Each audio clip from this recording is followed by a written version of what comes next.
Hello everybody, how are you? This time we have the chance to read I Have a Dream by Martin Luther King Jr. To get an idea of who is talking and why, I want you to know about the Civil Rights Movement. Rosa Parks and Dr. Martin Luther King became famous at about the same time. When Rosa Parks was arrested for refusing to give up her seat to a white person on the bus in Montgomery, Alabama, Dr. King became leader of the newly formed Montgomery Improvement Association. Dr. King led the struggle against the city's policy of segregation on the public bus system. Dr. King was born in 1929 and died in 1968. African American minister and activist who became the most visible spokesperson and leader in the civil rights movement from 1955 until his assassination in 1968. Rosa Parks. She was born in 1913 and died in 2005. American activist in the civil rights movement, best known for her pivotal role in the Montgomery bus boycott. The United States Congress called her the First Lady of Civil Rights and the mother of the freedom movement. The literary analysis is speech. It is the faculty or power of speaking, oral communication, ability to express one's thoughts and emotions by speech, sounds, and gesture. A persuasive speech is a speech that tries to convince listeners to think or act in a certain way. It is like when someone does a brainwash and convinces you to do what he or she wants. Here we have a persuasive writing list of phrases you can use to persuade someone or some listeners to do what you want.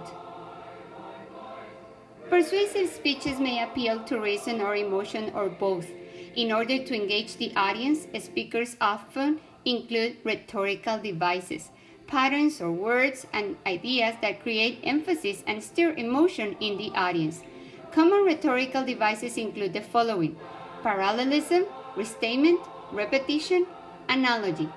Parallelism is repeating a grammatical structure or an arrangement of words to create a sense of rhythm and momentum. Restatement, expressing the same idea in different words to clarify and stress key points. For example, we will never give up, we will never surrender, we will never be defeated. The grammatical structure of the phrase, we will never, is an example of parallelism. Notice it is repeated 3 times. Never give up, never surrender, never be defeated is an example of restatement. These phrases are expressing the same concept. Repetition, expressing different ideas using the same words or images in order to reinforce concepts and unify the speech.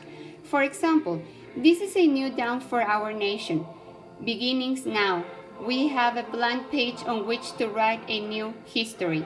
You can see that the speaker can use repetition by practicing different images to express the same idea. Analogy, drawing a comparison that shows a similarity between unlike things. For example, analogies show the relationships between pairs of words. Stumble is to rise as degenerate is to improve. Persuasive techniques are devices used to influence the audience in favor of the author's argument. In addition to representing evidence in a persuasive speech, a speaker may also use emotionally charged language and rhetorical devices such as those listed before. Analyze and evaluate persuasive techniques. First, read aloud to hear the effect. Second, notice the emotional impact of certain words and the rhythm and momentum created by words pattern. Third, consider both the purpose and effect of these persuasive techniques.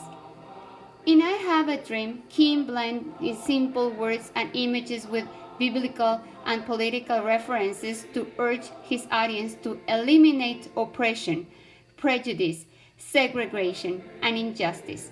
What do you think? A person can change the world by the force of his or her beliefs? So, are you ready to read? After you read, I'm sending you a persuasive speech worksheet. Answer the questions on the lines provided and the two-paragraph answer for the question. Then I'm asking you for a response to a speech. Dr. Martin Luther King Jr. was a master of oratory or public speaking. Read his famous speech, I Have a Dream, which was delivered at the March on Washington in August 1963. If possible, listen to a recording of the speech in YouTube. Then write a response to speech in which you share your reactions. I'm sending you a How to Write a Response to Speech document for you to follow. Write 3 paragraphs, write it in Word, and use letter size 14. Alright, have fun!